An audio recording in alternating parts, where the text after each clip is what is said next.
Tired of juggling multiple devices or risking your system when exploring new software?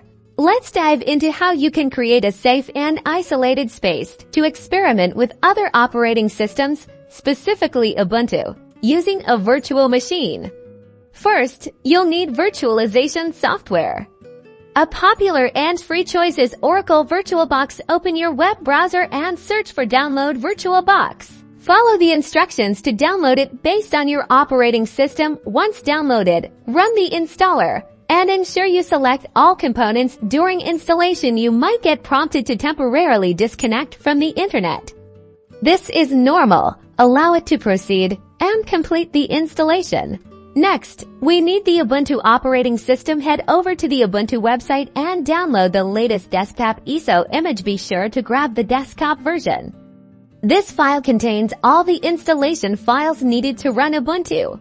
Now launch VirtualBox. Click the New button to start creating our Ubuntu virtual machine. Give your VM a descriptive name like Ubuntu 2404. Select Linux as the type and Ubuntu 64-bit as the version. And click Next. Allocate RAM. I recommend at least 4 GB, but adjust according to your system's resources. Now, create a virtual hard disk. Choose the VDI option, dynamically allocated, which will save space on your physical drive. Finally, allocate the size.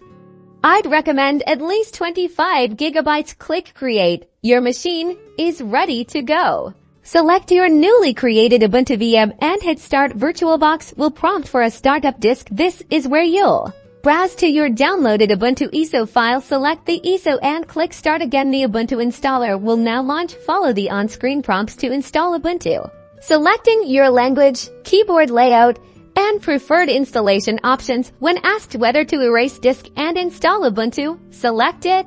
It will only erase the virtual hard disk, not the contents of your PC. Provide a username, password, and computer name, and continue. Once the installation is complete, Ubuntu will restart. You'll be greeted with the Ubuntu login screen. Congratulations, you've successfully installed Ubuntu in a virtual machine. You can now explore the operating system, test software, and develop in a safe, isolated environment. This setup provides the flexibility to experiment without affecting your primary system.